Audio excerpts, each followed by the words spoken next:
এই আরে আরে আরে টান দেন কি রে আমার সাইকেল এমন করস কে? এই আমার পিছে এই সরেন মিয়া কি রে?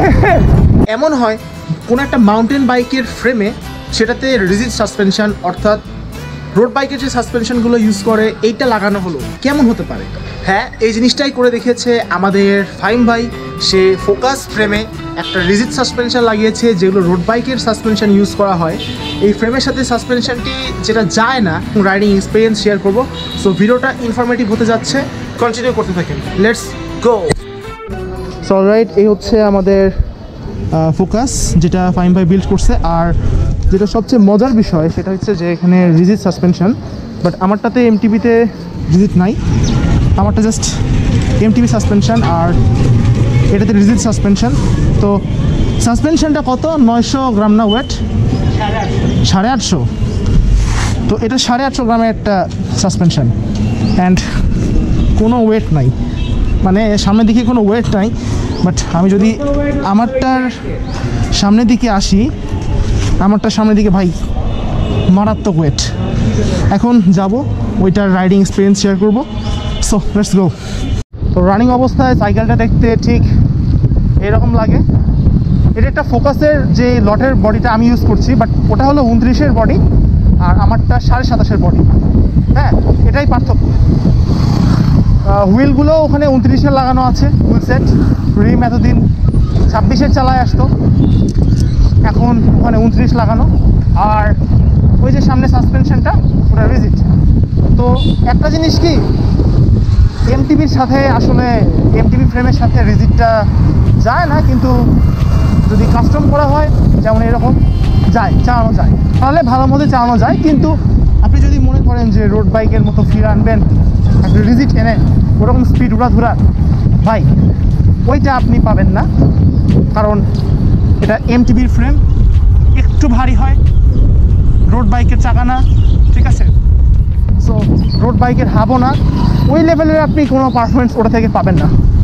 তো আপাতত রাইড করছি, একটু পরে আমি ওটাতে রাইড করব, তারপর আমি রাইডিং এক্সপিরিয়েন্সটা শেয়ার করব যে কী কী সমস্যা আছে আর কী প্লাস পয়েন্ট আছে। আর এখন আমি রাইডার চেঞ্জ করছি, ওটাতে যাব আপনাদেরকে ফিডব্যাক দেওয়ার জন্য। আর ভাই আমারটা চাচ্ছে, আমারটা নিয়ে নিক। ওকে, এই যে জিনিসটা এই, হ্যাঁ এই, তবে এমটিবি সাসপেনশন থেকে সাসপেনশনটা একটু বড় না ভাইয়া, মানে লম্বা একটু মনে হয় বড়। না ওটা ইয়ার কি বলে ফগ টিউবটা, ওটা একটু বড়, ওটা পরে কাটে ফেলবো। আমার রাইডিং মানে এই জিনিস এই জায়গাটা একটু বেশি বড় লাগতেছে। হ্যাঁ, ওই রাইডিং এক্সপেরিয়েন্সের উপর মানে কয়েকদিন একটু চালা, ওটা যে যেমন যার মতো ইচ্ছা আর কি ওটা ট্রায়াল ইয়ে করে নেয়। ওকে, বিসমিল্লাহ। হ্যাঁ, না হলে একবার কেটে ফেললে তো দ্বিতীয়বার জোড়া লাগানো যায় না, তখন সর্বনাশ। এটাতে ইংলিশে একটা জিনিস বলে কাট ওয়ান্স থিংক টুয়াইস, মানে দুইবার ভাববা একবারে কাটবা, একবারে কাটবা। লাগানো যাবে না। ওকে, আমি এটাতে আসলাম। তো এটাতে আসার পরে প্রথমেই আমার কাছে যেই চেঞ্জটা আসছে, আমি ভিডিওর প্রথমে আপনাদেরকে বললাম, তা হলো এই যে এইখানকার যে হাইটটা, এই যে এখানকার হাইটটা বেশ বেড়ে গেছে। হ্যাঁ, আমার হ্যান্ডেলবারটা উঁচা হয়ে গেছে। আমারটাতে যেরকম আমি একটু বেশি এরকম ঝুঁকে চালাই, এটাতে এতটা ঝুঁকতে হচ্ছে না, যদিও এটা 29-এর ফ্রেমটা বড়।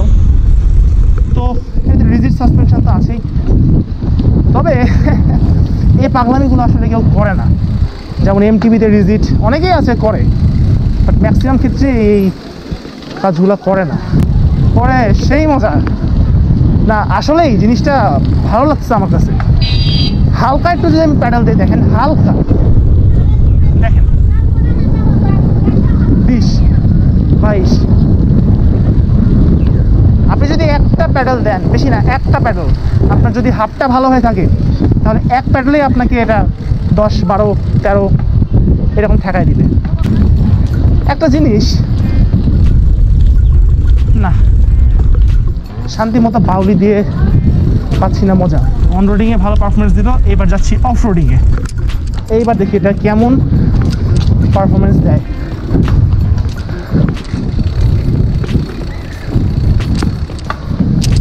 অফ রোডিংও ভালো, একটু ভাঙার মধ্যেই যাই আমি।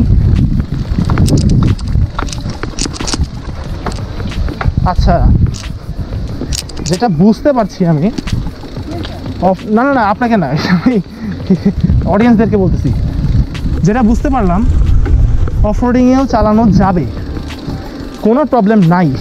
তবে সমস্যাটা একখানেই, যেহেতু সাসপেনশন নেই সেহেতু বেশ ভাইব্রেশন আসছে, হ্যান্ডেল বার থেকে বেশ ভালো রকমেরই একটা ভাইব্রেশন আসছে। এই যে মোটামুটি মানে একটা ভালোই ভাইব্রেশন আসছে। এটার চাপটা কোথায় পড়ছে জানেন? আমার হাতে কিন্তু কোনো চাপ আসতেছে না, আমার চাপ আসতেছে এই যে কোমরের যে জয়েন্টটা আছে, অর্থাৎ আমার এলবো, এই এলবোতে আমার প্রেশারটা পড়তেছে। বাট আমার এই জায়গাতে কিন্তু কোনো প্রেশার পড়তেছে না। মানুষ এই একটা কারণেই এই রিজিড সাসপেনশনটা লাগায় না, যে অফ রোডিংয়ে কেমন পারফরমেন্স দিবে না দিবে। তবে একটা কথা মানুষ যে বলে যে অফ রোডিংয়ে গেলে রিজিড সাসপেনশন ভেঙে চুরে চলে যাবে, এই কি ব্যাপার, এই আরে আরে আরে টান দেন টান দেন, কি রে আমার সাইকেল এমন করস কে? এই আমার পিছে, এই সরেন মিয়া, কি রে এটা কি হলো? যাই হোক, আমার ক্যামেরাটা অন ছিল, আমার ক্যামেরাতে রেকর্ড হয়েছে কিন্তু এটা। একটা কুকুর আর কি ফাহিম ভাইকে তাড়া করলো, দেন ওকে তাড়া করার পরে আমাকে তাড়া করলো।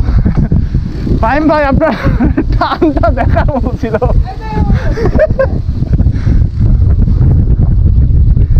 অনেকে যেটা বলে যে রিজিড ভেঙে চুরে চলে যাবে না, এটা ভুল কথা, এটা বাজে কথা। তবে হ্যাঁ, এটা সত্য, যদি আপনি রিজিড নিয়ে অতিরিক্ত খারাপ রাস্তায় যান, অতিরিক্ত মানে জিনিসটা এমন, দেখেন এই যে এই মাটিটা আছে না, এই যে এর মধ্যে যাবো, এই যে এইভাবে যদি আপনি কন্টিনিউয়াসলি রান করেন তাহলে আপনার রিজিড সাসপেনশনটা ড্যামেজ হলেও হতে পারে।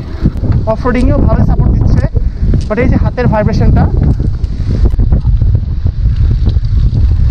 এই বাইক দিয়ে আর যাই হোক ভাই, বাউলি মেরে শান্তি নাই। কারণ বাউলিতে বেশ ভারী একটা সাসপেনশন লাগে, যেটা আমারটাতে লাগানো আছে XCM SR সান্তুর। অফ রোডিংয়ের সাসপেনশন মেইনলি MTB সাসপেনশন, আর রিজিড তো রিজিডে এতটা লাইট সাসপেনশন, মাত্র 900 গ্রাম ওয়েট। তো এটাতে যদি আমি একটু বাউলি দিই তাহলে একটা মানে কনফিডেন্স সহকারে বাউলি দিতে পারছিলাম না। আরেকটা জিনিস আমি খেয়াল করলাম, এইটা দিয়ে আপনি মনের মতো বাউলি মারতে পারবেন না। মানে আমার কাছে মনে হচ্ছে, বাট এটা অনেকের কাছে মনে হবে কিনা জানি না, মনের মতো আমি বাউলি কনফিডেন্সের সাথে মারতে পারছি না। কারণ আমি তো MTB চালাই অভ্যস্ত, MTBতে অনেক ভারী সাসপেনশন, যেটা XCM SR সান্তুর বেশ ভারী। তো ওটাতে আমি যদি একটা এরকম বাউলি মারি, আমাকে ওটা অনেক দূর পর্যন্ত এবার টেনে নিয়ে চলে যায়। বাট এটা তো হালকা, 850 গ্রামের একটা সাসপেনশন, এইটা আমি যদি বাউলি মারি তাহলে আমাকে বেশ খানিকটা ধরে থাকতে হচ্ছে। যেমন আমি যদি ডান দিকে এদিকে একটা কাউন্টার স্টিয়ারিং দিই, দেখেন আমাকে কিছুক্ষণ পুশ করতে হবে। এটা জাস্ট জিনিসটা এরকম, একটু যাই দেখেন, এই যে দেখছেন, আমি যদি জিনিসটা এরকম করি তাহলে কিন্তু হচ্ছে না, কারণ এই সাসপেনশনটা অতটা ওয়েট নাই ওকে ওদিকে সরায় রাখার জন্য। বাট এটাকে যদি আমি একটু চেপে ধরে যাই, মানে জিনিসটা এরকম, তাহলে দেখেন কাজ হচ্ছে।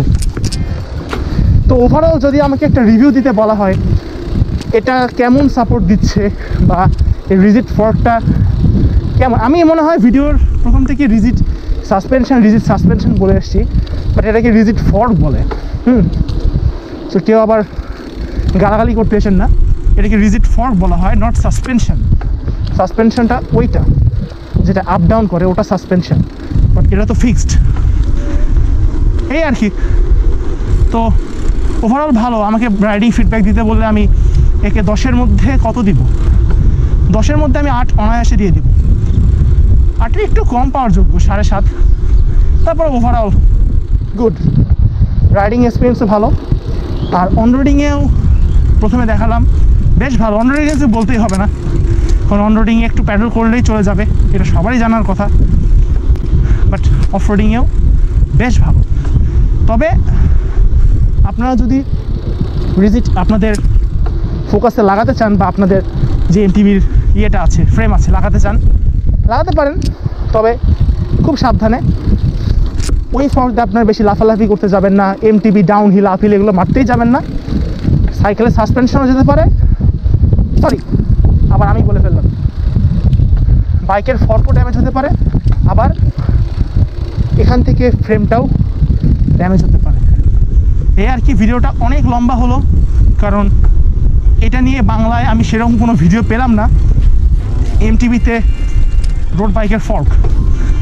এই জন্য আর কি বিশ্লেষণ করে আপনাদেরকে বলে দিলাম, যাতে আপনাদের বুঝতে সুবিধা হয়। আর এটা একটা লটের ফর্ক, যার কারণে প্রাইসটা কত পড়ছে? আচ্ছা ফাইম ভাই, এই প্রাইস কত পড়ছে এটার? এই আপনার ফর্কটা কত? 1200, 1400?